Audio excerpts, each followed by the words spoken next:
Vavaka fiambenana, vavaka fiambenana. Arainao ny alatsinainy hatramin'ny zoma isaky ny amin'ny 7 ora sasany alina eto amin'ny pejy Andramboka Izaho Aky Radio. Vavaka fiambenana, vavaka fiambenana. Apokalipsy 1:20 ny 15. Ary nahita aho fa indro ny tanàna masina dia Jerosalema vaovao midina avy any an-danitra tamin'Andriamanitra, voahomana tahaka ny ampakarana efa miaingo eo amin'ny vadiny. Vavaka fiambenana, vavaka fiambenana. Arainao ny alatsinainy hatramin'ny zoma isaky ny amin'ny 7 ora sasany alina eto amin'ny pejy Andramboka Izaho Aky Radio. Vavaka fiambenana, vavaka fiambenana. Vavaka fiambenana, vavaka fiambenana. Arainao ny alatsinainy hatramin'ny zoma isaky ny amin'ny 7 ora sasany alina eto amin'ny pejy Andramboka Izaho Aky Radio. Vavaka fiambenana, vavaka fiambenana. Apokalipsy 1:20 ny 15. Ary nahita aho fa indro ny tanàna masina dia Jerosalema vaovao midina avy any an-danitra tamin'Andriamanitra, voahomana tahaka ny ampakarina efa miaingo eo amin'ny vadiny. Vavaka fiambenana, vavaka fiambenana. Arainao ny alatsinainy hatramin'ny zoma isaky ny amin'ny 7 ora sasany alina eto amin'ny pejy Andramboka Izaho Aky Radio. Vavaka fiambenana, vavaka fiambenana. Alleluia. Da fifaliana lehibe indray raha lasina vamandrana mihaona amintsika amin'izao fotoana izao a. Dia fahabe indray ny tenako a mihaona aminao eto androany ary manonona antsika amintsika tsirairay avy a fiadanan'ny tompo a. Dia misaotra anao koa tonga miaraka aminay eto indray amin'ity androany ity a. Ary miaraba antsika rehetrarehetra izay tratrantso fiadanan'ny tompo eo amintsika tsirairay avy. Tonga soa eto amin'izao fandarina vavaka fiambenana izay raha anao amin'ny fandarina Andramboka Izaho a. Ny Aky Radio a, ny mpikambana tanatin'ny groupe izay maresy a. Dia miaraba antsika tsirairay avy ary dia ny fiadanan'ny tompo eo amintsika rehetrarehetra. Raha androany anao vao tonga miaraka aminay dia teteny aminao hoe tsika sendrasendra koa nahatongavanao eto a. Fa tena misy raha ilan'ny tompo anao ary raha loatra ny fotoana fahanambolameny tenin'Andriamanitra fa zava-dehibe a izao fotoana fahantsika mbola miaraka, fahantsika mbola mifampaherinana raha ny tenin'Andriamanitra. Tsika sendrasendra nahatongavanao eto e, fa dia mianono ny tenin'Andriamanitra fa mety hanova ny fiainanao ary mety hamany fanontaniana tsy voavary eny aminao any a. Za mily fa misy fitarian'Andriamanitra tiany ao atao eo amin'ny fiainanao ka dia tahiny tompo a dia mahereza. Dia miaraba antsika rehetra ihany koa izay vapaketo. Raha nambavy zamina moa no miditra voalohany teto androany. Dia izay miditra voalohany moa dia mahazo tsodrany foana. Alleluia. Ho tenin'Andriamanitra hoe amin'ny zoky zamina ity teny ity manao hoe Isaia 5:20 manao hoe izao no lazain'i Jehova izay nahary lanitra sy ny tany. Izy no Andriamanitra sady namorona ny tany sy navita azy. Izy no nandamina azy. Tsy ho tany tsy misy endrika tsy akory no namorony azy fa nataony honenana. Izany Jehova ary tsy misy hafa. Dia inona moa izany tany izany fa tsy ny fiainanao raha nabavy zamina. Alleluia. Tsy nanorona tany tsy misy endrika Andriamanitra na tany lao amin'ny fiainanao io a, fa nataony ho tany misy endrika ary nataony honenana. Izany hoe tsofina rano aminaran'i Jesosy io fiainanao io ho fiainana mahate honina, ho fiainana mendrika honenana, ho fiainana mahafinaritra, tsy foana sy tsy misy endriny kory fa tena ho tany a tahaka ny tsara Edena. Alleluia. Ny fiainan'ny zoky zamina. Ny tsodrano azonao tamin'ity androantsika dia maretatra amin'ny farany a tahiny tompo a.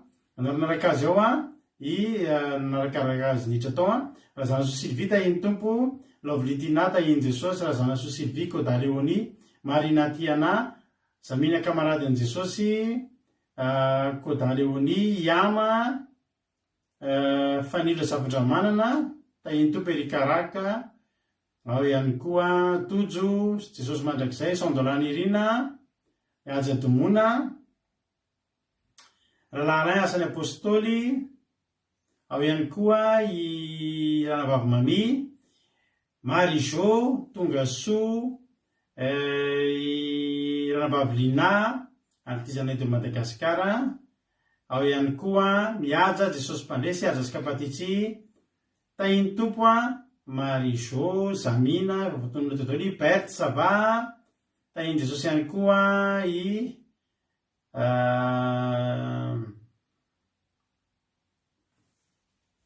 iza koa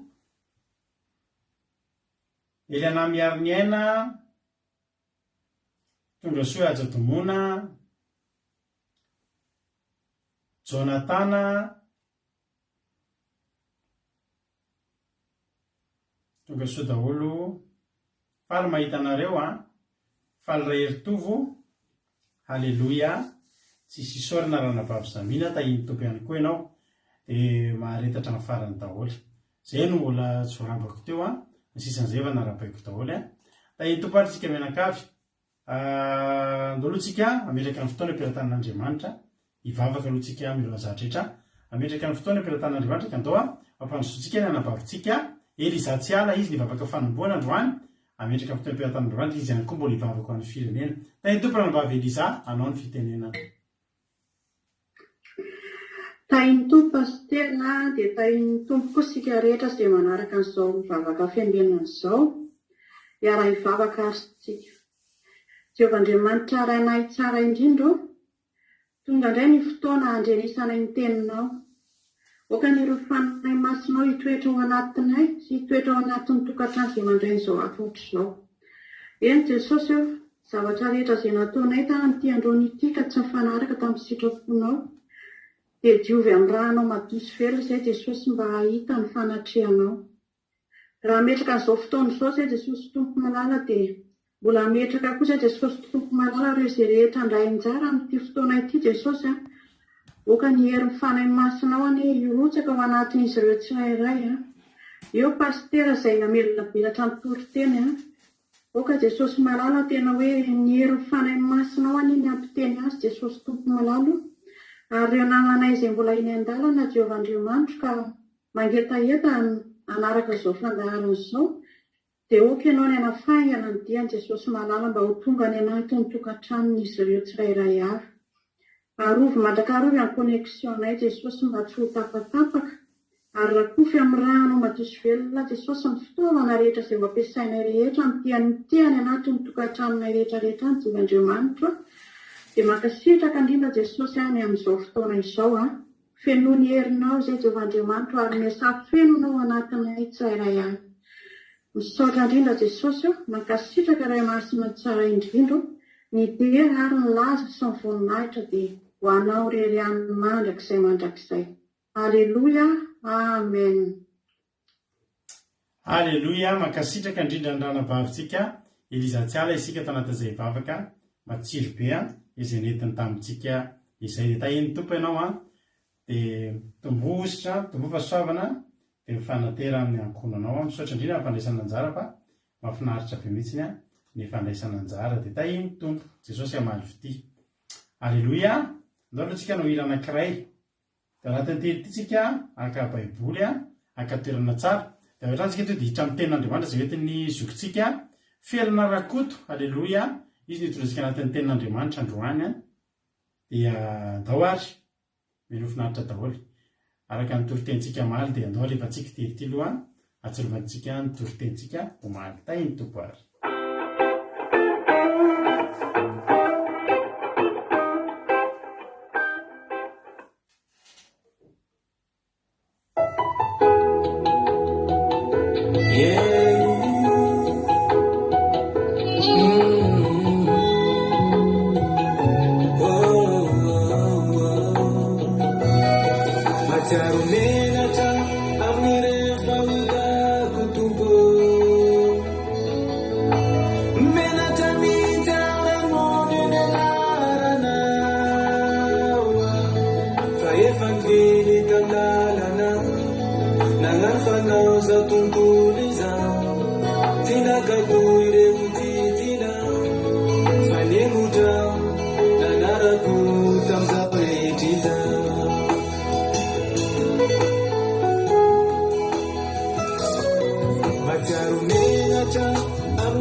Alleluia, lasa tiany Jonathan be olo le hira. Alleluia, mahafinaritra le hira iny a. Da iny tompontsika rehetra misaotra anareo koa nankafy. Fa ilay ritovo i Kadaka Malala, Rodine Marie, Razana Monika, Aingonina Renasolo, fa tsy Rodriguez nika voateny koa. Eliza Tsiala, Itody Raoniso,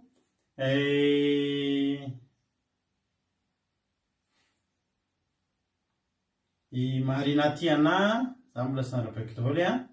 Fa Nilo Zavadramany efa narabaiko, Erika Anatra, Aingonina Rodriguez, Tainy Jesosy tonga soa, Eme Manambotsoa tonga soa, ao ihany koa tsara be nira ozy izy Itody Raoniso, alleluia. Tsara ny hira.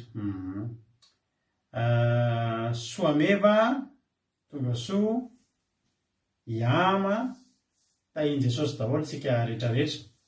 Alleluia. Dao tsika eno hira. Tsira mantsy azafady dao tsika hiditra amin'ny tenin'Andriamanitra. Azadiny fa amin'ny zoma tsika no manao fifaninanana. Efa mianatra lesona tsara daholo e. Mamaky baiboly mianatra lesona tsara. Anao fifaninanana kely le tsika amin'ny zoma ho avy zao efa tsy ela sisy zany Alleluia. Ny hako anisany mampandeha ny semaine vetivety ry havana, asiako tanjona ohatr'izay. Ny herinandro ny tsy mba lava zany. Teneniko anareo, vao tonga miatrika ny latsinainy lahady hariva dia arika ny lasaina dia zao no ataoko an-tsaina. Tsy maintsy atao io latsinainy io na tiana na tsy tiana, aleloia. Dia andao atao fifaliana. Dia mifoha ny maraina. Dia zao no tenaiko tsy maintsy tapitra ity latsinainy ity, inona ataony ity na inona ataony. Tapitra ny latsinainy a. Motivation ko rehefa talata vity ny latsinainy a. Androany ndray sisa dia tonga ny larobia enoko takariva mahafinaritra. Tonga amin'izay ny larobia. Vao io larobia ry havana ny tonga. Dia miandry anivo zany na dia tsy maino ilay takariva mahafinaritra iny hatramin'ny voalohany ka hatramin'ny fanarana fa amin'ny fotoana andehanana iny takariva fandarantsika takariva mahafinaritra iny dia amiko vita ny semainako. Satria izao vao mandeha kelikely izy iny a dia mirava any am-piasana. Dia fantatra fa ny lakamisy sisany miasa ray tontolo andro dia ny zoma miasa tapakandro. Dia ohatry ny amiko iny lakamisy iny a efa tsy jereko kory fa ny ataoko tanjona ilay izany miasa mirava amin'ny 12 ny zoma dia mieritreritra ny fandarantsika ny hariva. Dia eritreritra an'io zao hoe hanao fananantsika amin'ny zoma, io ny ataoko tanjona dia tsisy dikan'ilay semaine dia tonga indray ny zoma maraina dia voza hoe indrira hariva dia efa miandroko anatin'ny sabatan'i Jehovah. Dia izany foana ny ainako mandritra ny herinandro dia vetivety kely ny herinandroko dia tonga dia sabata iny ataoko tanjona eo amin'ny tontolo herinandroka dia io ny reperaka kely sisa 2 andro sisa 3 andro sisa dia vetivety kely dia tapitra ny semainako. Ka hanao fifananantsika amin'ny zoma dia misy loka. Dia hitanareo daholo ny loka aloha tsy apotrako tsony ilay loka fa ohatran'ireny foana ny apotrapotra eto fa tonga tsika avy hatrany dia eno tenin'Andriamanitra araka amin'ny zoko felana rakototsika misaotra azy sahady dia tahiny topoary. Ampandrosotsika avy hatrany zoko felana rakoto anao ny fitenenana tahiny Jesosy. Avy eo avelona tany mambelabelatra ny tenin'Andriamanitra. Tahiny Jesosy pastera, tahiny Jesosy tsika rehetrarehetra. Raisiko fahasoavana lehibe ho andray ry havana ny mizara ny tenin'Andriamanitra ho antsika amin'ity alina ity. Ny tenin'Andriamanitra izay ifampizarana amintsika amin'izao alina izao dia hitantsika ao amin'ny Habakoka 3:7 ka hatramin'ny 9 tapany voalohany. Izay mivaky toy izao amin'ny anaran'i Jesosy ny soramandry eny ambony dia vavaka nangatahan'ny mpaminany famindrapo. Fa na dia tsy mamotsina aza ny aviavy ary tsy misy voany ny voaloboka, na dia mandisy fanantenana aza ny oliva ary tsy mahavokatra hoanina ny sa, na dia vonoina aza ny ondry ao amin'ny vala ary tsy misy omby ao am-pahatra, nefa izao dia mbola hifaly amin'i Jehovah ihany. Amen. Eto ny tenin'Andriamanitra ry havana dia mampiseho amintsika na mampianatra antsika ny maromarona kokoa ny te-panahy izay tsara tokony ananako sy anananao. Satria ry havana amin'izao vaninandro sarotra izao dia tena hoe manery ny olona tena tia tena ny fiainana ry havana, tsy mahalala afa-tsy ny tombontsoany ihany, tsy mijery afa-tsy ny mahasoa azy.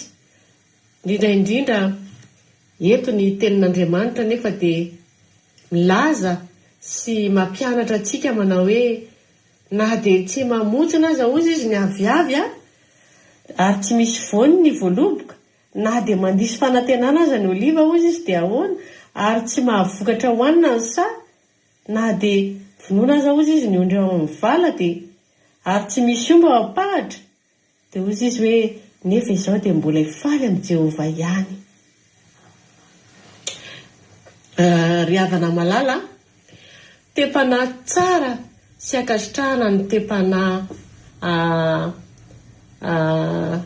izay natao ty mpanompon'Andriamanitra ity ry havana. Te-panahy tokony alay tahaka izany ry havana fa satria raha azavaina dia hoe tsy fanantenan-javatra ihany na filan-javatra ihany no iarahana amin'Andriamanitra ry havana ka tonga antsika no tahaka ny ozy izy ny ohatry ny tolo malagasy hoe fijiboan'ny rano raha miangalo izy izy ka raha marivo le rano dia miroboka, fa raha lalina kosa dia iverenana. Nino ary havana fa tsy hanao an'izany tsika, fa aoka ho tahaka ny te-panahy ananan'ilay sadraka sy mesaka ary Abednego izay fantatsika tsara ny tantaran'izy telo lahy ireo ry havana. Raha zavaiko kely fohy dia fohy ilay tantaran'ny zareo dia teo anatrehan'ny laforme rehetra afo mivaivay ry havana, manoloana ny fahafatesana izay nampisafidianana an'izy ireo dia teo ny nahatonga an'Andriamanitra nihetsika miaraka tamin'ny vava namonjy azy teo anatrehan'izany fahatezeran'ny mpanjaka izany ry havana. Dia te-panahy tahaka izany ry raha lasa nabavy no tiako mba ananako sy anananao eo amin'ny fiainanao andavanandro. Ary tsy fantako na inona ny etaetaponao ry havana, na inona ny olana mety matery anao amin'izao fotoana izao, fa ny zavatra azoko lazaina dia hoe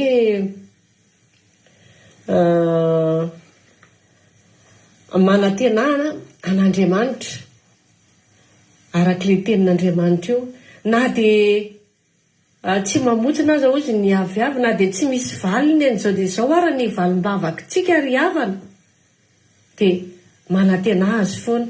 Aseho anatrehan'Andriamanitra ry havana, fa na dia hoe arak'ilay teniko teo hoe tsy valy izao dia izao aza ny zavatra angatahanao amin'Andriamanitra, valim-bavaka ohatra, dia mino dia mbola hifaly amin'Andriamanitra foana ve ianao ry havana. Dia tena matoky an'izany ry havana ho antsika rehetra izay mandre sy mihaino izao tenin'Andriamanitra izao, dia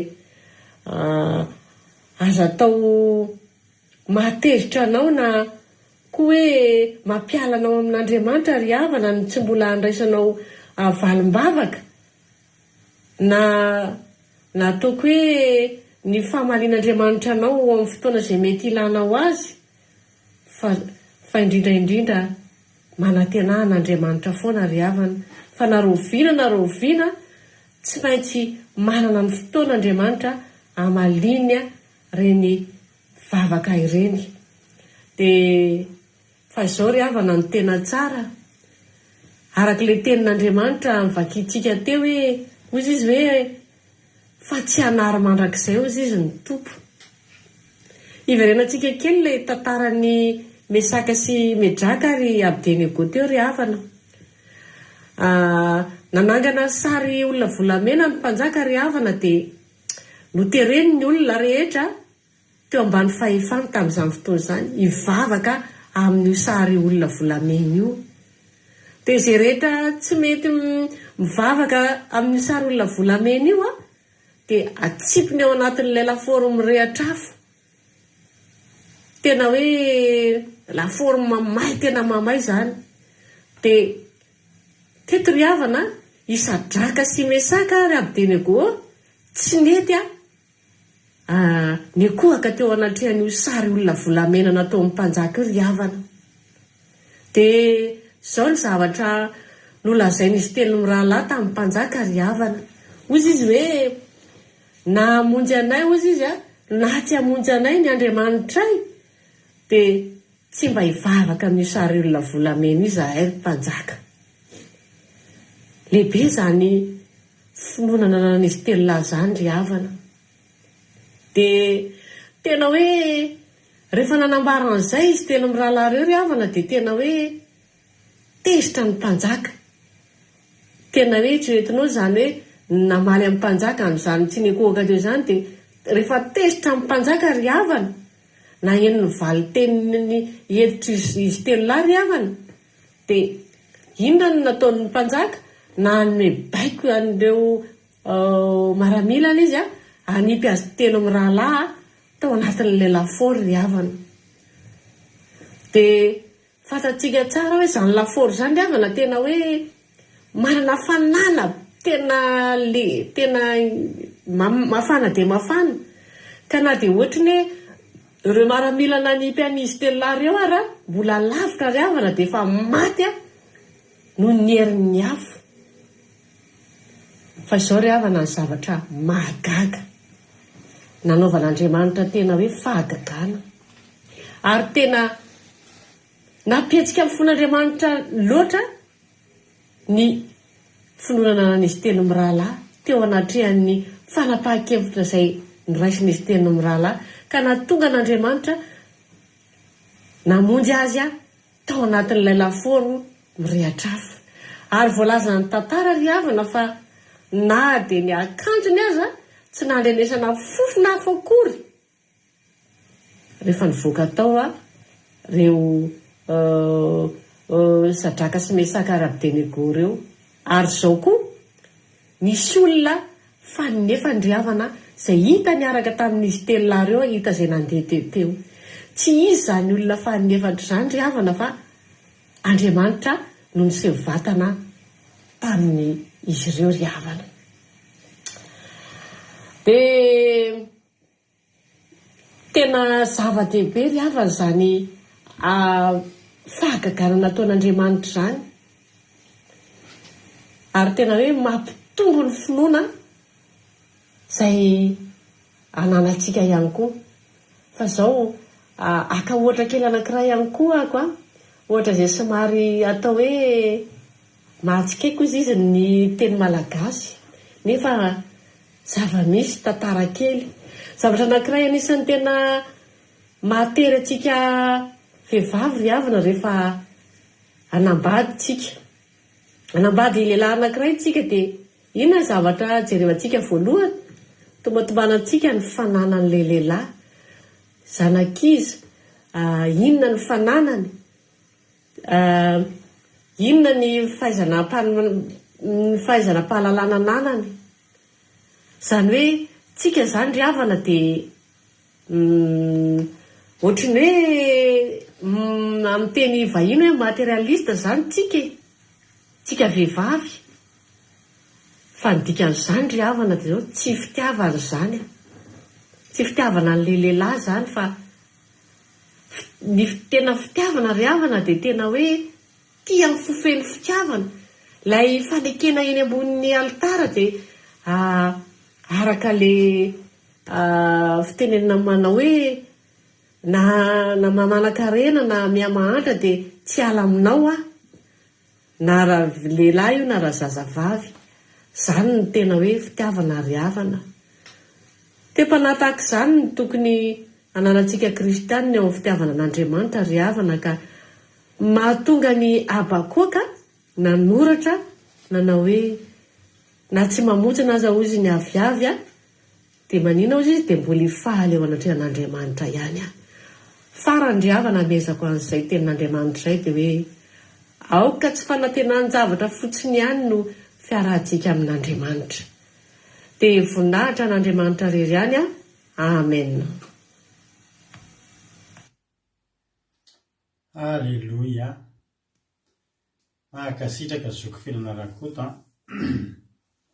tandremo izany nareo materialista. Alleluia. Saotranao tamin'ny tenin'Andriamanitra dia Andriamanitra manakam-pahasoavana mamaly fitianao saotra indrindra makasitraka be dehibe mitombozitra dia mitombo fahasoavana dia mahavita-sondra amin'ny afaka iray volana sy tapany ny amin'ny tenin'Andriamanitra. Alleluia. Tahiny tompo zoko felana koto misaotra anareo koa amin'ny fankasitrahana azy fa sy izay rehetra mandray anjara fa mampahery an'izareo foana ny fankasitrahana izay ataonareo. Alleluia. Tahiny tompo ihany koa izy mbola mety tsy voarambako ohatra voarambako daholo ihany gambonareo Razana Monika, Lovlitina, Tahiny Jesosy, Rodine Marie, Tongasoa. Alleluia. Makasitraka Ravakanana, Fanindro Zavandramanana, Tongasoa tsika menakavy saotra ny zoko fianarakotsika ary ilona fampaheriny tsirairay avy ny ten'Andriamanitra izay nentinao teo. Ten'Andriamanitra izay nentiny moa dia amin'ny Habakoka. Habakoka toko fahatelo haitsika tsenjery. Habakoka toko fahatelo 7:10 sy ny 9:10. amin'ny anaran'i Jesosy, na dia tsy mamontsy na aza ny aviavy, na dia tsy misy voany ary voaloboka, na dia madiso fanantenana aza ny oliva, na dia tsy mahavokatra ny hoanina ny sa, na dia vonoina aza ny ondrao amin'ny vala, ary tsy misy omba ao am-pahatra. Nefa za dia mbola hifaly amin'ny Jehovah ihany sy ravoravo amin'Andriamanitry ny fahamonjena. Tsaroako izy io fa tamin'ny papako maty dia io ny toriteny nataoko rehefa teo ampamoahana ny faty tamin'izay.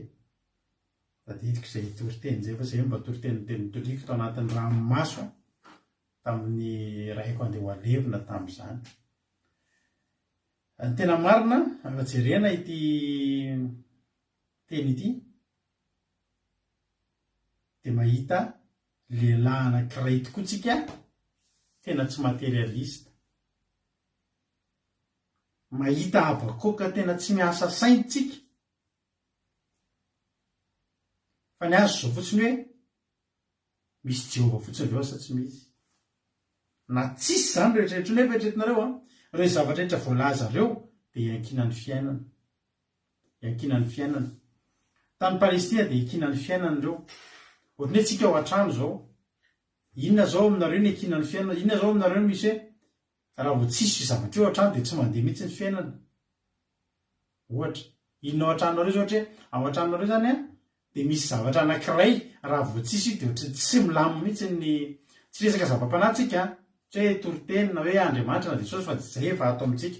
Fa ilay hoe inona ny zavatra ao an-tranonareo ao raha vao tsy misy dia hitanareo hoe tsy milamina fa tsy maintsy mividy, tsy maintsy asiana an'izay ao an-trano, ohatra izany. Iza zao mba afaka mamaly an'izay? Internet. Raha izao izay connexion tena marina izany, gazy tena izy daholo izany tenenareo izany, courant, vary, marina koa izay, vary, jiro sy rano, tena ilaina raha vao tsisy izay dia tsy possible. Ary ny sira nga adinonareo, ny siramamy, ao daholo izany courant, rano, saotranareo mamaly, rano, vary ozy izy baritaina, écouteur $100, courant, rano, menaka,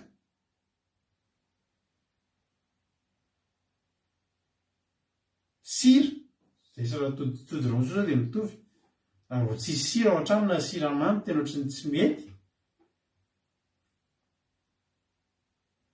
Fa marina daholo ny zavatra tenenareo, jiro, raha tsisy jiro, raha tsisy connexion moa inona moa izao ny atao amin'izao fiainana izao. Tsisy sakay hoy ny manambotsoa dia za so mena sakay ianao rehefa amin'ny manaraka. Raha tsisy telefona dia marina izany. Samy manana ny zava-dehibe aminy. Fa ireto zavatra ireto raha tsisy vilany, marina tokoa izany. Vilany. Fa izao fahasalamana, misaotra ny Rakoto Arizaka, fitafiana, izy daholo izany. Ary reto zavatra resahana reto zavatra iankinan'ny fiainan'ny jiosy daholo. Na dia tsy mamontsy na aza ny aviavy. Na tsy mamontsy na aza ny aviavy. Any Palestina, any Palestina, raha vao io aviavy io tsisy, dia fahoriana ho an'ilay tsy manana azy. Tena raisin-drareo hoe fahoriana mihitsy izany hoe tsy misy aviavy. Satria maninona? Tonga dia ny taona iray manontolo tsisy aviavy. Ny aviavy ny endrin-zareo dia tsy mba ohatrantsika any Madagasikara, ny aviavy tena zavatra fihinana mihitsy. Tena fihinana mihitsy. Ary ny aviavy mahatsara ny aviavy, na ny manitra na ny mpanankarena dia mpihinana aviavy. Ary ny aviavy, ny mpanankarena manana aviavy, io aviavy rehefa misy ny fotoana milatsaka fotsiny, dia izay milatsaka tsisy tompony, dia tonga ny sahirana mihinana ny aviavy latsaka. Ny aviavy rehefa tsy misy dia tena fahoriana ho an'ilay tompony. Ary izy io dia fantatra mialoha hoe tsy isy. Satria rehefa ririnina ohatr'izao dia mihitsana daholo aloha ny ravin'ny aviavy. Ringitra mihitsy ny aviavy. Fa manomboka volana mars eo, fin mars, manomboka misy raviny a, dia miaraka maniry amin'ny raviny misy fleurany zay le mamontsina. Anio zany a mbola tsy aviavy akory ny zavatra resahana eto, fa fiandohana aviavy na dia tsy mamontsina. Le izy hoe mamontsina io zany a le manomboka misy fleurany kely. Hitanao moa hoe misy raha zao nambavy fambiazana fitahiana dia mety aina izy mavaly an'izay satria izy a dia mahay tsara resaka volo izy. Be tabe zao ny zava-maniry melohan'ny avoany an'ilay izy a dia fleurany eo. Anina zao mba fantatro ohatr'izany, courgette zao mba fantatro izany, misy ohatrany mitsiro ohatrany lohany mavomavo zay, dia iny kaliana tsara tsy avela ranony vorona fa iny no me mitombo, dia iny lasa courgette rehefa avy eo. Be tabe ohatr'izany, zany hoe tsy mbola voany aloha ny eo fa mamontsina aloha. Ka rehefa mamontsina iny a dia mahazo matoky ianao fa aorianao volana avril la mai dia efa ho avy ny aviavy. Zany nahatonga an'i Jesosy tena tezitra tamin'ilay aviavy tao Betania, satria Jesosy nandalo tao efa volana avril, fin avril tany Jesosy nandalo tao. Zany hoe efa tokony hisy voany, fa inona fotsiny teo? Raviny. Ary tena hozy Jesosy hoe manimba ny tany io a, banany fotsiny le tany a, nefa raviny no mivoaka. Araka tenkitra hoe fahoriana ho an'ny olona, ary tena tsy tiany Jesosy mihitsy hoe mba haviavin'le olona nalelon'ny tompony Jesosy. Hoe le tompony zao nijery an'io avy lavitra tena navelombolo, fa ny tompony rehefa nijery teo avy-kivy na akivy olona io aviavy io. Fahoriana ho an'ny olona zany aviavy tsy misy voany zany, satria dia amin'ny herintaona indray taona fotsy nefa nokarakaraina sa tsy nokarakaraina, nokarakaraina nge iny. Nozonin'i Jesosy le izy. Nozonin'i Jesosy le izy.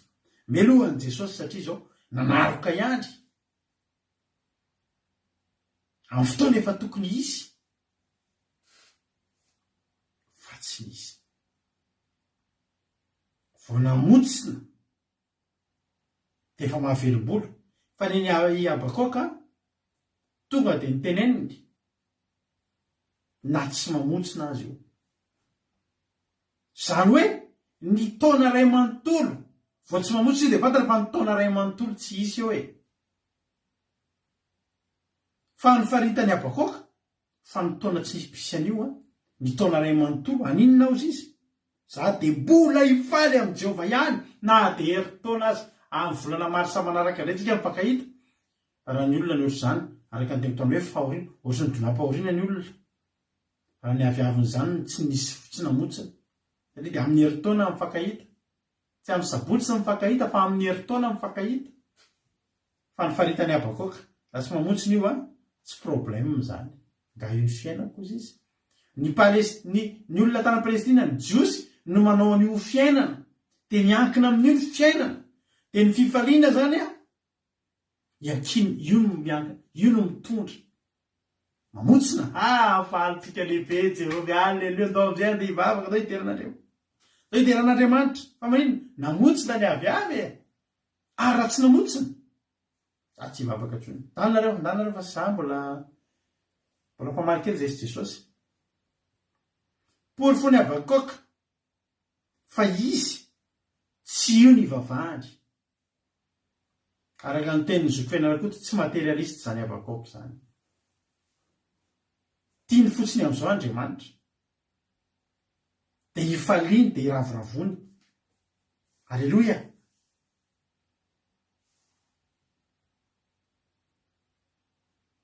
Azo efa tapaka mety amiko. Jeremia 5:5. Jeremia 5:5 7:12. Zao ny fahorian'ny olona. Ary hoaniny ny vokatra sy ny haninao, hoaniny ny zanakao lahy sy ny zanakao vavy, hoaniny ny ondry amanosonao sy ny ombonao, hoaniny ny voalobokao sy ny aviavinao, horavany amin'ny sabatra ny tanàna manda izay itokianao. Fahoriana, zany ny hoe fahoriana ho an'ny olona. Fa tsy fahoriana zany ho an'ny Abakoka.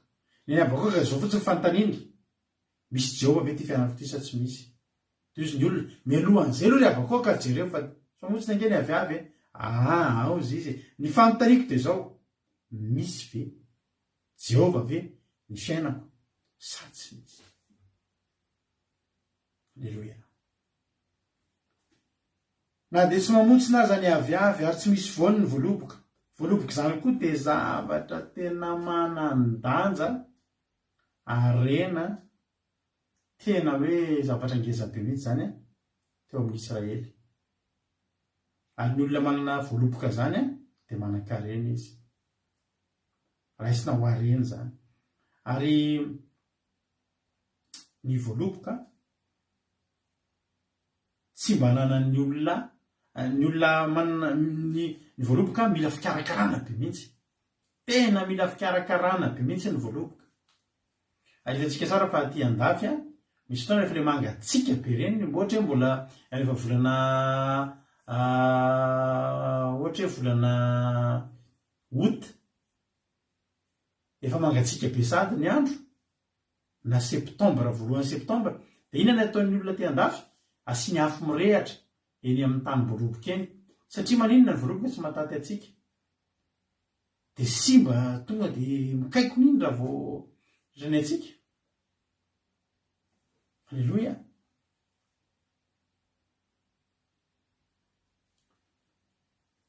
Nisy namalina le teniko teo.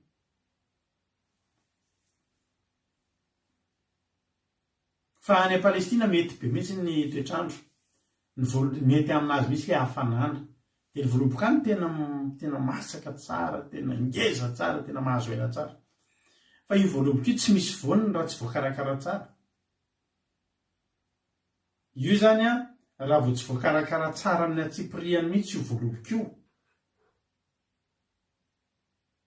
dia tsy misy voniny. Ary ny olona mahavanona voaloboka tany Palestina de ny olona miadana. Rehefa misy ny ady anaty ady ny tanàna anankiray de tsy mahavanona voaloboka satria tsisy fotoana ny karakarana ny kolokoloana azy. Fa raha zany ten'Andriamanitra rehefa tehiteny ny tenin'Andriamanitra ao amin'ny Baiboly hoe miadana ny olona, de io zay ny tenin'Andriamanitra hoe eny ambany voalobony sy aviavy ny olona sady mialoka izy no mikarakara. Ny olona afaka makarakara voaloboka zany ka mampisy voniny de olona miadana. Ho an'ny olona milamina tsara zany. Fa raha olona manana ady, olona manaty olana lava, anaty problème, azo antoka fa tsisy voniny koa ny voaloboka satria maninona? Tsisy fotoana ny karakarana azy.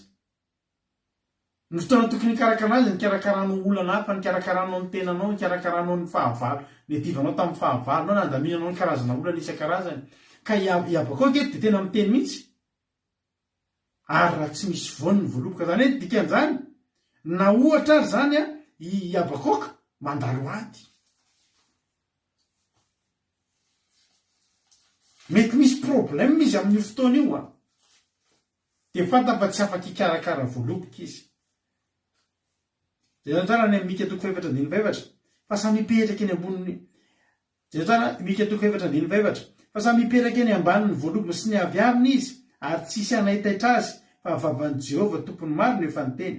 Fa ny firenena rehetra samy mandeha amin'ny anarany Andriamaniny hafa, isika kosa andeha amin'ny anaran'i Jehova Andriamantsika mandrakizay tory. Inona le teneniny? Samy mipetraka eny ambanin'ny voalobony sy ny aviaviny, io le teneniko teo. Samy mipetraka eny ambanin'ny voalobony sy ny aviaviny izy, ary tsisy anahitaitra azy. Olona miadana zany, milamina be zany.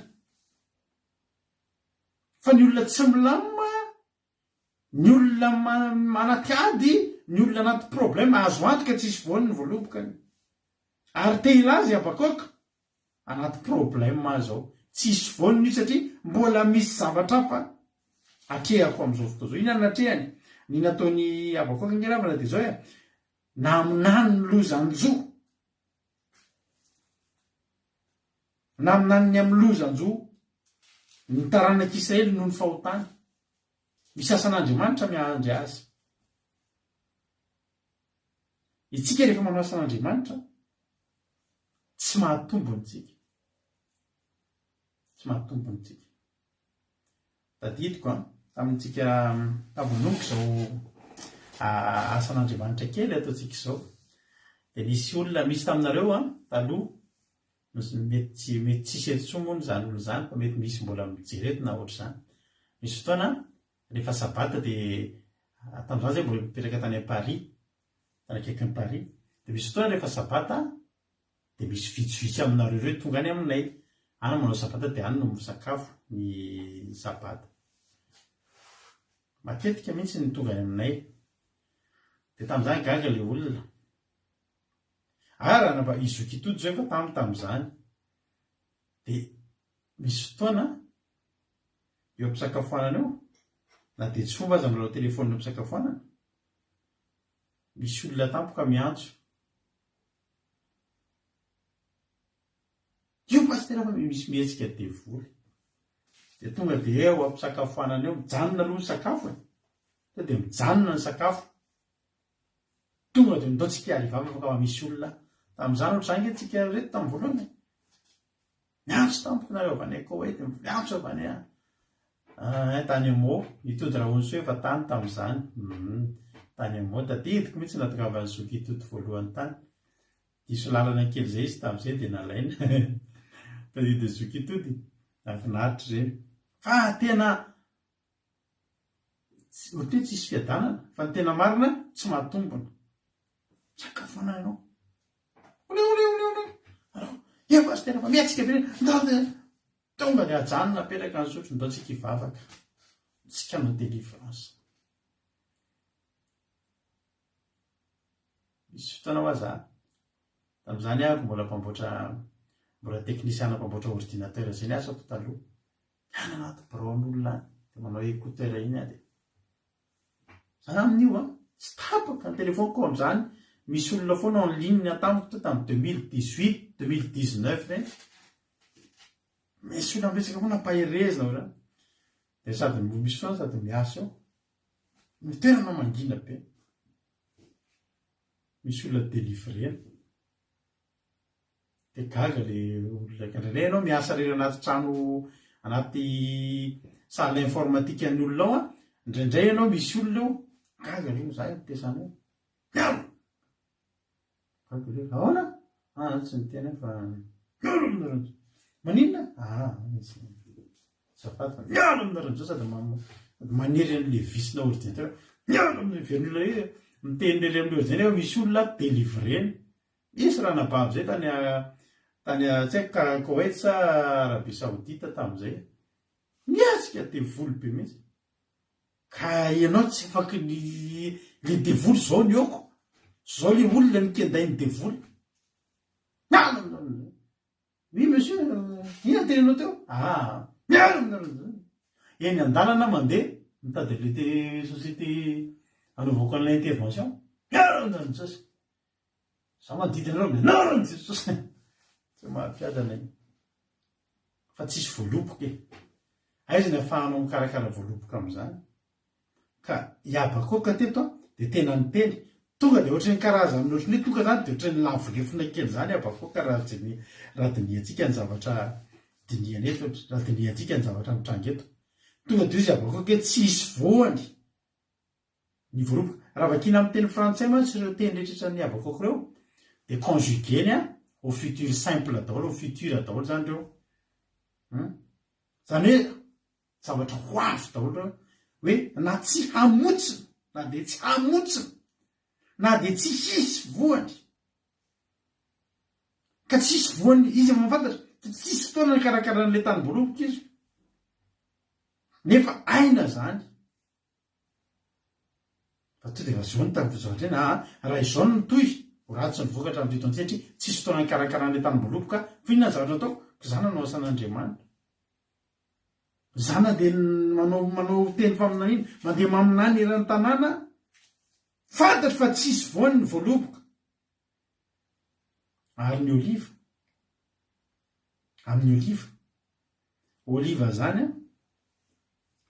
amin'ireo telo ireo avy voaloboka ny oliva ny tena anisan'ny hoe tena arenan'ny olona zao mahatonga na amin'ny tenanao an'izany ny oliva dia misy zavatra be dia be azo avy aminy raha mamboly oliva zany ny olona ray dia misy sorsana fitahiana sorsa fidiram-bola be dia be voalohany indrindra ny oliva indray dia zao tsy oatra ny voaloboka izy mila fikarakarana be fa ny oliva misy maniry ho azy ny taninao zany apetraka ao fotsiny dia mamboly oliva ray ianao dia misy voany milatsaka eo akaikinao dia maniry ho azy misy ihany ny ambolena sy karakaraina ny vokatra fotsiny tsy mitovy ny apetsaka ny vokatra fotsiny tsy mitovy fa na oliva maniry ho azy fotsiny dia afaka mamokatra ary ny oliva dia zao sady mora mitombo kely izy dia na tianao na tsy tianao tsy maintsy mamoa tsy maintsy misy voa tsy maintsy misy vokatra io na kely na be dia ny oliva afaka atao hohanina ny voany afaka atao angalana diloilo ny diloilony oliva sady azo hohanina no azo any sorana no azo anaovana solona solika fampiretana afo fampiretana jiro fanilo zany ny raviny sy ny ody any Palestina ny oliva ny raviny sy ny ody sy ny oliva dia fanafody tazo tena tsy hitan'ny pasteur zany tsy hitan'ny institut pasteur zany fa tonga dia tena hoe tena fanafody tazo ary ny hazo ny oliva mbola misy mividy koa fanaovana fanaka sarobidy ny hazo oliva ary koa ny oliva na mipetraka fotsiny eo ary misy fotoana kapaina kely dia misy dity mivoaka dia iny ditiny koa mbola fanamboarana ranomanitra fanamboarana zava-manitra tena tsara be mihitsy ny oliva io moa zara tena tenenina ny oliva araka zany teniko anao zany hoe azahoana loharano-mbola be dia be azahoana zany mipetraka fotsiny eo io dia azahoana tombotsoa be dia be fa eto dia mbola miteny koa abakoka hoe na dia mandiso fanantenana aza ny oliva zany hoe tsy araka ny eritreretina mety tsy nazahoana dity io mety tsisy mividy ny hazo oliva mety mba nisy ninanana kely any fa tsy nahavitana diloilo inona daholo ny anton'izany rehetrarehetra zany mety noho ny fotoana mety noho ny toetrandro ihany koa zany hoe tena diso fanantenana ny olona anankiray tsy namokatra zavatra be dabe ohatrany io ny olivany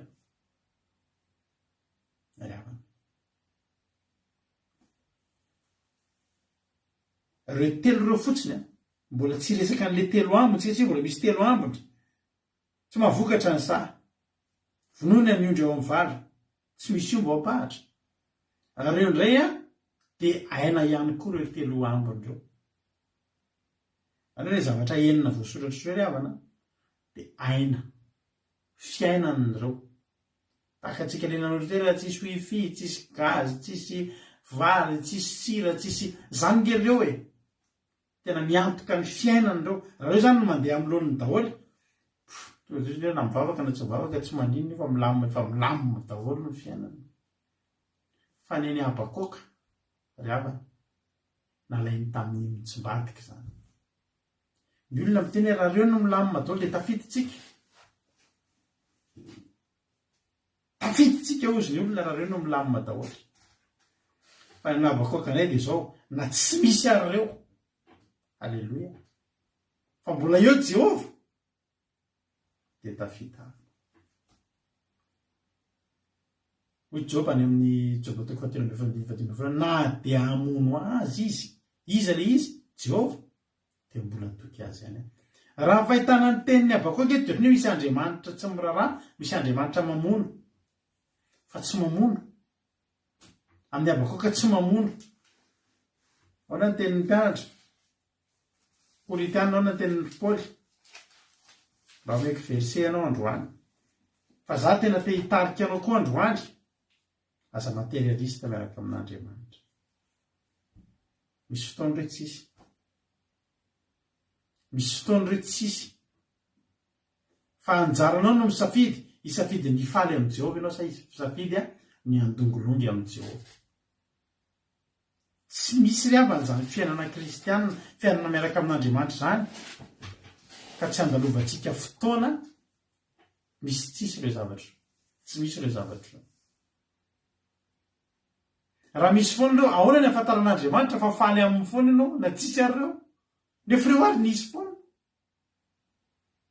miankina amin'ireo ve ny fifalianao sa tonga fotsiny ianao dia mahay mifaly amin'ny Jehovah Andriamanitra ny famonjenanao, mahay miravo amin'ny Jehovah Andriamanitra ny famonjenanao.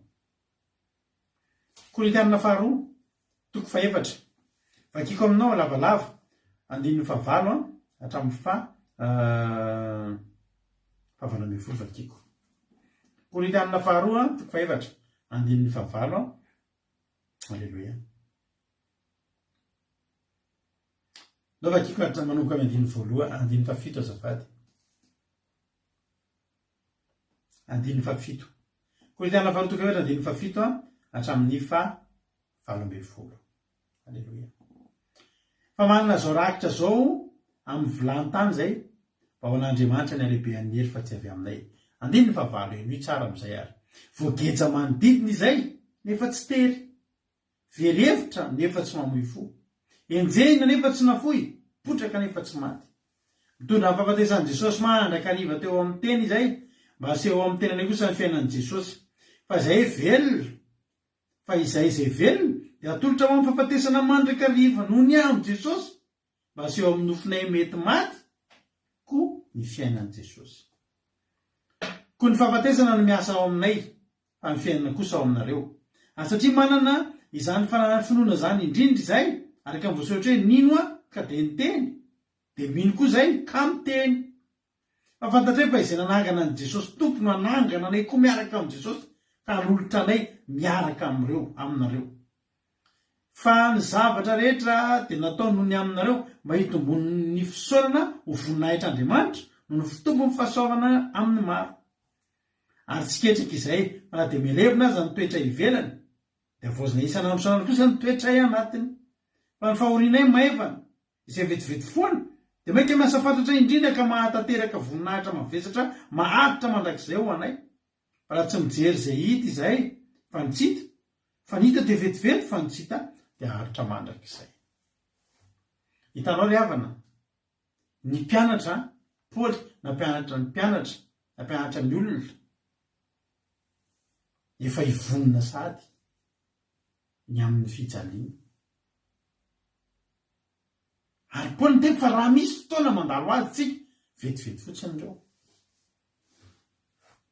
Fa raha mandalo ady amin'ny vetivety fotsiny ianao eto tany, fa hainao ny mbola mifaly amin'Andriamanitra, hainao ny mifaly amin'i Jesosy, dia hainao ny ahita an'ilay tombony any an'ilay mandrakizay. Somary lalindalo iteny fa tiako ianao mamerina mamaky an'io. Fa Paoly tsy kivy mihitsy ny tamin'izany. Voageja ozy izy izay manodidina, fa Paoly tsy natsapa ho tery. Iabakoka tsy nisy eo, iabakoka tsy natsiaro mahantra. Iabakoka tsy nisy eo, tsy natsiaro ny zaky. Fantatry iabakoka angerahona fizy tian'Andriamanitra. Fa ngamory havana dia misy avy tsy amin'ny mandrakizay. No inona dia tsy hifaliako amin'Andriamanitra. Fa raha tsisy ny avy, moa ve tsy misy zavatra azon'Andriamanitra soloan'izany eo? Raha tsy misy ny vary, dia maty ho faty zany satria tsisy vary. Nefa Jehovah aza mbola eo, dia tsy hitan Jehovah hoe fomba melomana anahako amin'ny zavatra hafa. Fa ny tena marina tian'Andriamanitra ho hita. Mijoro eo ambony aviavy ve ny fitiavako an'Andriamanitra. Mijoro eo ambony oliva ve ny finoko an' Jesosy. Alleluia. Miorina eo ambony voaloboka ve ny fiderako an'Andriamanitra. Mitsahatra zany ny fiderana raha tsisy ny voaloboka. Tsy ry havana malala. Tsy ry havana malala. Oka tena ifaly salama fa 7:70. Ndao anao tena entiny ianao androany hideran'Andriamanitra amin'ny zavatra rehetra.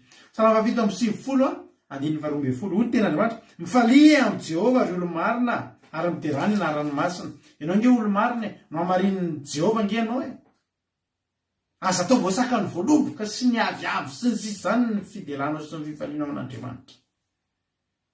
Aza manao takan'ilay rahalahy tantarako anareo hoe nanantena be zao lasa minisitra tamin'izany fotoana. Fa tsy lasa minisitra fa tonga izy dia tsy nivavaka. satria izy mieritreritry ny fitiavan'Andriamanitra azy dia ho tonga eke vary aho na mahatonga antsika sao dia diso fanantenana amin'ity le mieritreritra ity hoe ho ataon'Andriamanitra zany indray ataon'Andriamanitra ohatr'izao zany mitsodrano ianao io zany tsy maintsy tena lasa ohatr'izao tandremo fa tsika tsy mahazo ohatr'izao fa tsy maintsy tsika tsy maintsy le any amin'le tandremo fa mety ho diso fanantenana ny fitantanan'Andriamanitra tsika tsy ho voatery zany tsotra fotsiny na tsy minisitra ary tsika miadantsika samy mijaly fa tena ny longolozy mantsy tadidy foana ny teniny zaho izy tsy vavaka tsy tonga ara-pito za mbola mifamaly kely Jesosy Jesosy mbola mifamaly kely Jesosy mbola miady kely Jesosy saty rahalahy ty miady amin'ny Jesosy fa ianao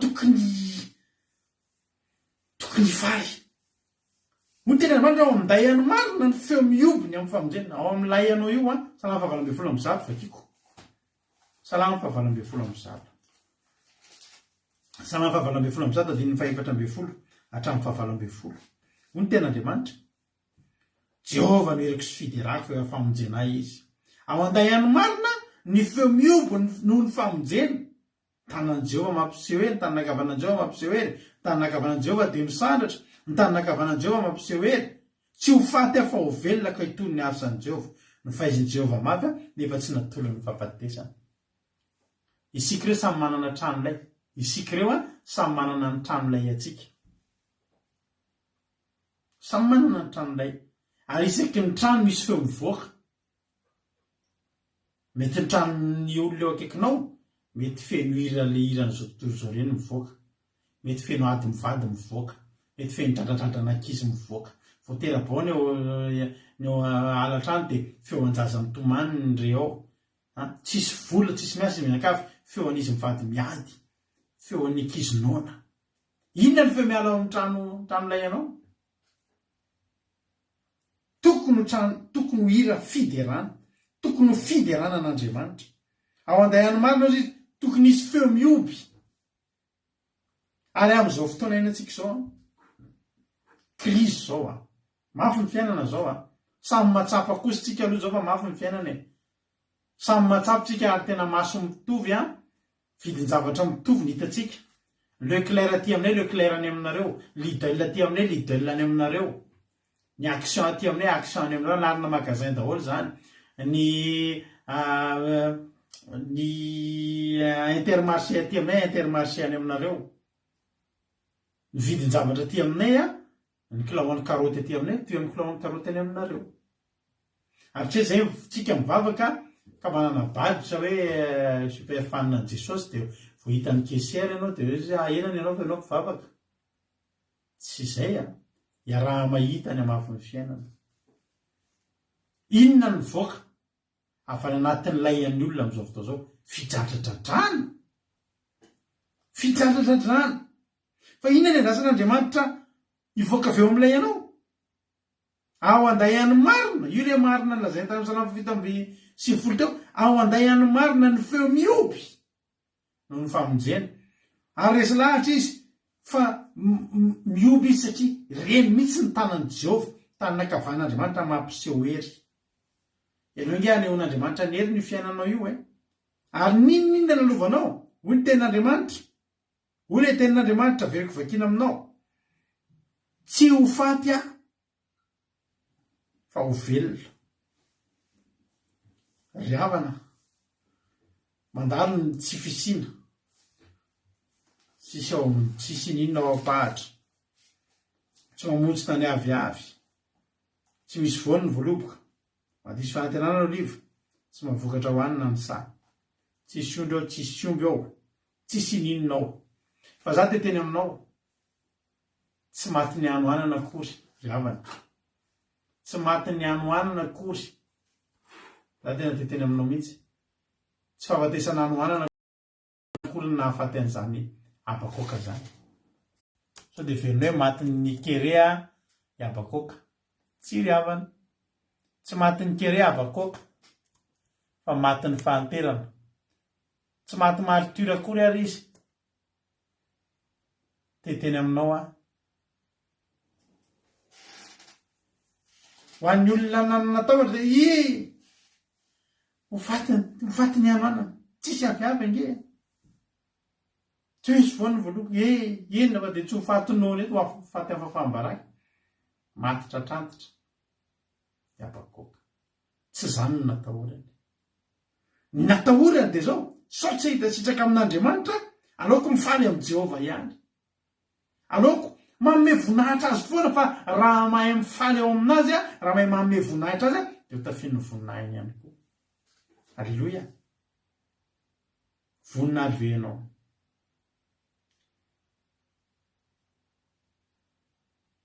Rehetrika mbola voazavatra ray amin'ireo fotsiny tsy misy eo amintsika dia mandondolondo ny tavantsika dia tsisy fifaliana mihitsy ange na ny alleloia antsika ary alleloia me fara amin'ny aky eto. Alleloia. Manao voatrandrana bavapeta alleloia, alleloia, alleloia. Aza manao alleloia, aza me fara alleloia zany. Alleloia moa zany mazava ho azy. Fa manentana ny olona atao alleloia lasana vavimalana, alleloia zany. Mazava ho azy fa alleloia finanareo koa. Alleloia fa forsena fotsiny.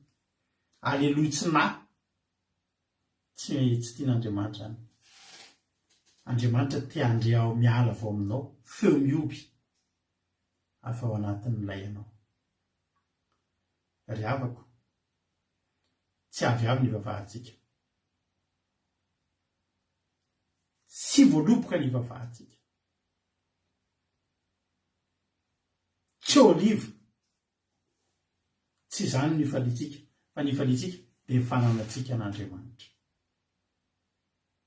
Raha manana zavatra rehetra ny olona ray fa tsy manana an Jesosy dia tsy manana n'inona izy. Ary raha manana an Jesosy kosa ao am-pony ao anatin'ny tokantrano ao amin'ny fiainany fa eritreretiny olona tsy manana n'inona, ananany ny zavatra rehetra. Tsy manana zava-mahory, tsy olony zava-tsoa dia ho tahin'Andriamanitra. Maherezy nareo maherezy tsika. Aza vela fehezin'ny aviavy aza vela fehezana sy arafy sy ny aviavy sy ny voaloboka sy ny oliva ny fidiranao amin'Andriamanitra. Mahaiza mifaly. Raha ianao ny mifaly amin'Andriamanitra dia ho hitanao fa ho tahin'Andriamanitra ianao. Tsisy ireo fa tsy manakina n'Andriamanitra tsy hamelona anao zany. Mety tsy misy ireo fa mahaiza mifaly manome voninahitra n'Andriamanitra foana. Hitanao ny andaminan'ny fiainana. Hitanao ny andamin'Andriamanitra ny fiainanao. Zaho mahery aza materialista manompo an'Andriamanitra. Aza manao tsobodrano miandrano miangaly ka hoe tsy zao no fanarahana Jesosy. Inona no fanarahanao sy Jesosy? Fiainana mandrakizay ny fanarahana tamintsika. Misy fotoana ny mpianatra nandalo ady. Ozy izy ary Paoly vetivety ihany io ka tsy mampaninina ilay izay faly foana fa fantareo vetivety io fa zay mikatsaka manake. Jesosy ary avana zanak'Andriamanitra mba nandalo an'izany teto. Izy tsika tsy handalo ady.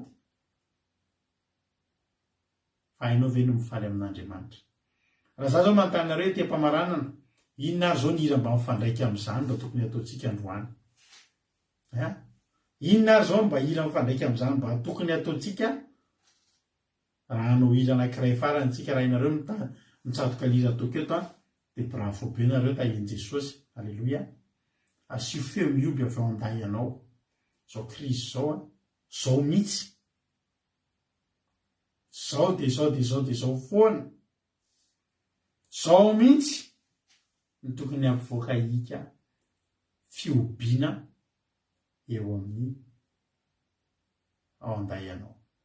Ny tompany etsika tsirairay avy mino fa valainao izay afatra izay Mampinona ny teny hoe ianao foana ny iraiko rikany teny hoe feo ampandresy so hoe ny teny hoe Filipo ny groupe izay maharesy Eliza Tsiala ny teny hoe feo ampandresy hatramin'ny farany ozy ny olona mideranao Andriamanitra Jesosy hatrany nanontany teny ny hira mety mifanaraka amin'izany torotenitsika izany dia niteny daholo ny olona hoe feo ampandresy dia na hitsatoka kanefa dia izay mihitsy no ataontsika iran'ny feo ampandresy nataon'ny groupe izay maharesy dia mbola miandranao foana Jesosy dia ataontsika amin'ny fifaliana be zany dia atao fifaliana be ho anao ny tokantrano oka isy feo mioby ao andayanao taintokotsika rehetrarehetra.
Nisy namana ifanandao zay nampitanondra nampilatsaka am'zanolasy kanefa zay amafifikeitsome mivoady zay ataoko anatrianao fony voresy lata fa ny inona am'izay dia tsy alika ifiditra aminao fony ty zanaka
mandry anao zay Jesosy.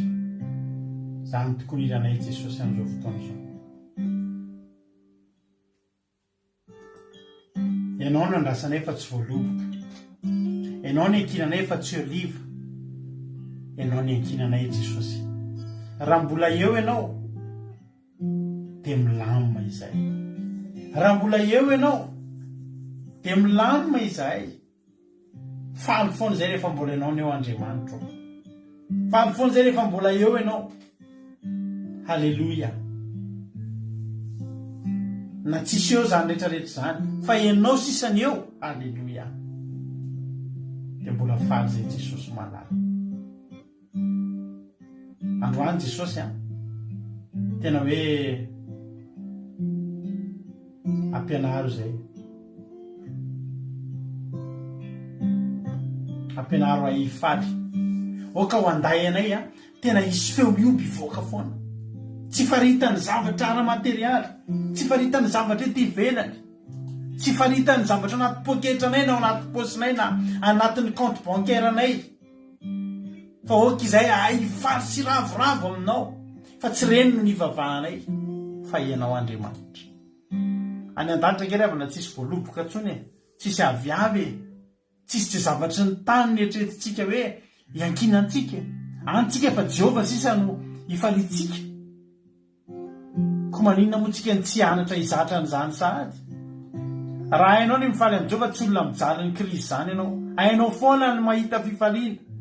Ao amin'ny Jehovah Andriamanitra ny ahitanao fifaliana. Tsisy efehany aminao fiainana mafy io raha Jehovah Andriamanitra ny ifalitsika. Tsisy efehany aminao ny vidiny zavatra lafo. Tsisy efehany aminao zany rehetrarehetra zany raha Jehovah Andriamanitra no fifalinao. Menary ianao mifaly amin'ny Jehovah Andriamanitra. Menary mifaly amin'ny Jehovah Andriamanitra fa tena hoe zany ny sitrak'Andriamanitra rehefa hoe nona ao amin'ny filay ianao feo mioby an'Andriamanitra. Ny olona midradradrada sy mitomany sy kivy, midradradrada amin'ny fahakiviana, fa ny anao kosa feo mioby an'Andriamanitra satria izay ny ampatarana fa zanak'Andriamanitra ianao. Mita iny tompontsika rehetrarehetra samy mahery. Tsy mahafaty atsika tsisy voaloboka zany. Tsy mahafaty atsika ny tsisy aviavy zany. Tsy mahafaty atsika ny tsisy an'izany oliva zany. Fa ny mahay mamelona atsika, ny mahavelona atsika dia Jehovah ihany. Mahatonga atsika ao amin'ny tarehantsika, ao am-bavantsika dia Jehovah rery ihany. Raha Jehovah no eo, milamina ianao. Mahaiza mifaly amin'Andriamanitra. Mahaiza mifaly amin'Andriamanitra. Mahita an'Andriamanitra ny atao aminao. Tahiny tompony ianao Jesosy eo misaotra. Misaotra ny amin'ny teninao ary. Tahio mba tsisy holatsaka. Tahio mba tsisy holatsaka ty anatinay zany teny zany. Tahio mba tsisy holatsaka ty anatinay Jesosy zany teny zany. Fa amoa avy zato eny. Amoa avy zato eny ty anatin'ny fona tsirairay ary. Raina sakalazaina ny anaranao. Andriamanitra avo indrindra ianao, Andriamanitra tsy toy ianao, Andriamanitra mahagaga sy mahery. Misaotra Jesosy. Halleluja. Dia voa Satana fatra amin'ny ranao tsy afaka hitsaingo anaty litera ray aza tao anatin'izany teny izay nampafy zany. Fa amoa avy zato eny ny ampon'ny olona tsirairay avy. Dia olona falifaly sy ravoravo midera an'Andriamanitra. Na inona zavatra eo am-pelantanana. Tsy miankina amin'ny eo am-pelantanana ny fiderana ianao Andriamanitra. Fa ty anatin'ny fona efa misy fiderana am-polo loatra natokana ho anao. Misaotra Andriamanitra tsy toa. Halleluja. Amen. Ivavaka amin'ny firenentsika ka tsy haiko raha afaka mivavaka ve afaka miteny verana vavintsika Aingonelina Rodriguez Erika Anatra. Ivavaka amin'ny firenena ianao raha afaka miteny azafady. Afaka pasitera. Misaotra indrindra. Dia mbola hiaraka hivavaka tsika. Andriamanitra rainy tsara indrindra. Dia fifaliana lehibe ho anay misaotra aloha ny amin'ny teninao satria tafapaka ty anaty fotoana Jesosy. Tena hoe mamy tokoa ny Jesosy zany mideranao zany raha mahay makasitraka anao ny amin'ny zavatra rehetra dia mahay tokolotra maharepoka fiderananao. Apetapakazay zavatra hoe ayana sitraka ny amin'ny fitako zavatra fiho fiainanay ary ampitenao amin'ny zavatra miloko avy tsy hita amin'ny masonay anio ny amin'ny pitonay ihany fa ny amin'ny mbola vavy izay mbola tsy tokotay dia tokony Jesosy tena ankasitraka anao. Dia faharoananao nampianatra anay indray ianao tamin'ny teny ity tamin'ny vantenao mihitsy ary nofananao masina no ampitoetra an'izany tsirairay avy dia mpanefana toetra tahaka ny afakoaka Andriamanitra raina tsara indrindra ho ka tsy misy zavatra miseho amin'ny fiainanay mba maharitanay ny fiderananao izay anandatanay ianarana fa ny amin'ny zavatra rehetra izay ho ataonao amin'ny fiainanay io. Dia misaotra anao izay teo Andriamanitra satria mamelombelona foa mampanay anay izany ary fanantenanay indray izany teniko izany. Misaotra teo Andriamanitra fisorony natondra ny teninao. Ary iny dia tonga-mbavaka ho an'ny firenenay ho an'ny Madagasikara Jesosy ny tanao mamoaka ao amin'ny firenena io. Andriamanitra ampianary vahoaka malagasy hoe ampianary ary moderanao ary isaotranao teo Andriamanitra io. Ekenao fa mafy tokoa ny Jesosy ny zavatra miseho amin'ny firenena io ankehitriny ka lasa tena hoe zary ataon'ny olona tinitsinina loatra Andriamanitra izany io ny fiderananao izany fa variana no mitadiavina variana amin'ny zavatra ny fahoklinana kanefa teo Andriamanitra manampy anay fiderananao. Famonjena ho anay fanandratana avy ny mafanao dia mitalao izay teo Andriamanitra amin'ny firenena io matsaka amin'ny firenenay Madagasikara ho an'ny malagasy tsirairay avy ary tena hoe anehoy fampiarahana ohatrany. Ireo izay mbola minino Andriamanitra manao Andriamanitra fa ihako ny vavahana dia sy manokana amin'izy ireny mba tsy misy tena afa-tsy aminao Andriamanitra ray lehibe ihany. Dia mitondra mavaka izay teo Andriamanitra ho amin'ireo tsy manahy arofany dia manokana izy ireny amin'izao ora sy fametrona fianarana izao. Jereo tsirairay avy, jereo ireo izay tsy salama ny amin'ny toerana misy azy ihany. Andriamanitra raina tsara indrindra mitalao aminao jereo manokana teo Andriamanitra indrindra ilay mpitondra ny firenena io mba ho modely an'izany vahoaka ary an'izany tokoa. Maro io Andriamanitra zavatra fampiranao ao amin'ny firenena io dia ny angatana aminao teo Andriamanitra ampianarina vahoaka mila hoe ampianarina fikitra aminao ary mitalao izay Andriamanitra raina tsara indrindra rehefa nanao masina no aoka manjaka ampanjakao amin'ny vahoaka malagasy indrindra fa ny fitiavana indrindra. Maro teo Andriamanitra ny toetra ratsy miseho amin'ny firenena io satria efa tsy fitiavana mampatankanao fa ny fitiavana tena ho an'ny tsirairay avy ny fitiavam-boninahitra teo Andriamanitra raina io. Nangataka fanahy tena hiasa vahoaka malagasy mba tena iseho ao Jehovah Andriamanitra. Iseho amin'io Madagasikara io izany fitiavana izany ho an'ny vahoaka malagasy ary lehibe mbola mihirihiry amin'ny famafiana dia tena hoe ampitodio aminao izy ireny amin'izao amin'andro faran'ainana izao. Anatenanao Jehovah, atikanao ho aiza moa Jehovah ny hafaranay rehefa izao ka ety tany izay Andriamanitra dia fampianatra aiteranao kosa dia izany fiainana fiainana makatany mioby akanao ka mety miantabiny ny zava-piainany takazay iainanay. Somary ratsiratsy ny connexion anabavitsika dia faranatsika ary mivavaka firenena amin'izao fotoana izao somary tapatapaka somary mikasosoka be ny feony dia ho faranako izany vavaka izany. Misaotra Jesosy ny amin'ny fotoana androany, misaotra ny amin'ny teninao mankasitraka ary jereo manokana ny firenenay, jereo ny mpiray tanindrazana aminay fa milanao Madagasikara. Misaotra Jesosy malalo asio fifoazam-panahy fa tena mila an'izany ny firenenay malagasy. Ho anao Jesosy ny voninahitra mandrakizay Halleluja.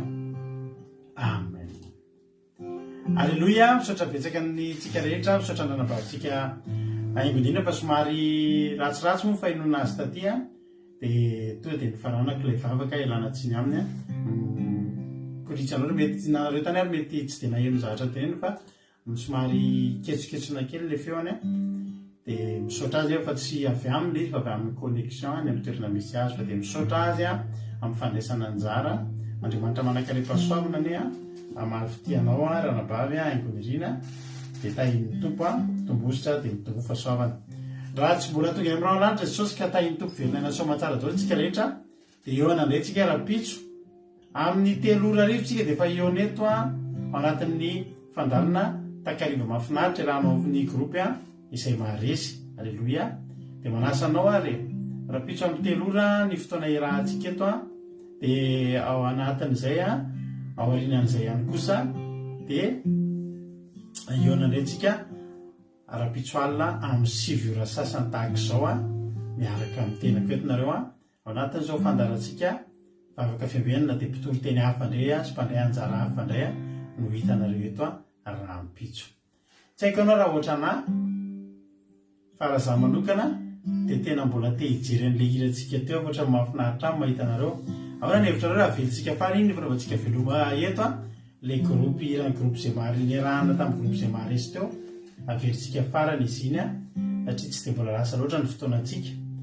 Akiradio point radio 12345.com tokoa ahafahanao miheny ny onjam-peo akiradio raha mbola te hiaraka aminay ianao akiradio point radio 12345.com dia andao averintsika ary le hira.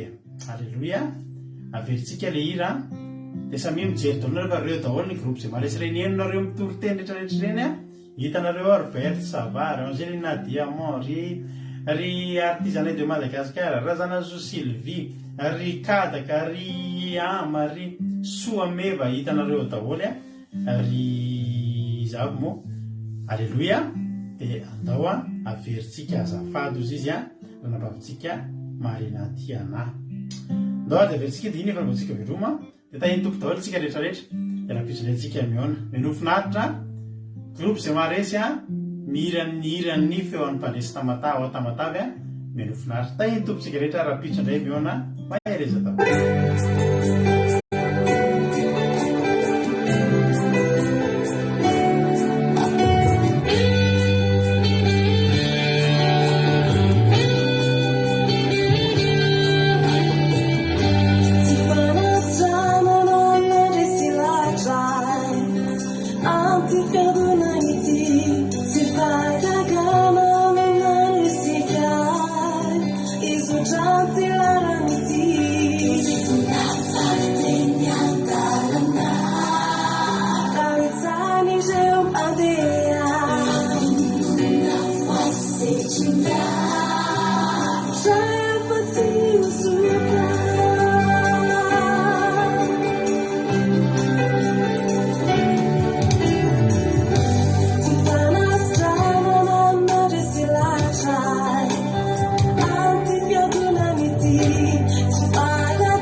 Nisy namana ifanandao izay nampitanonja nampilatsaka ny ranomasy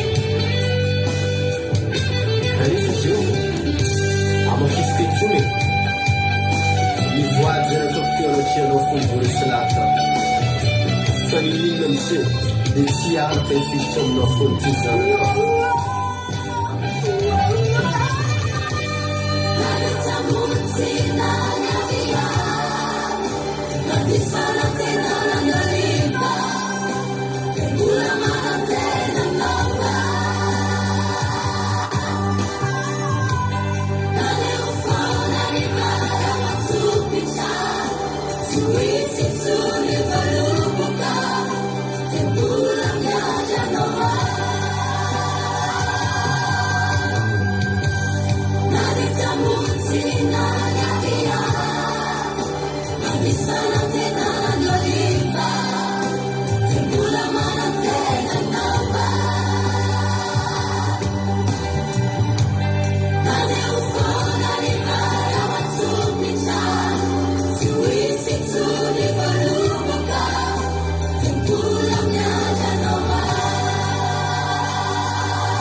Samita in tompo daholo tsika rehetrarehetra. Haleluya. Amen.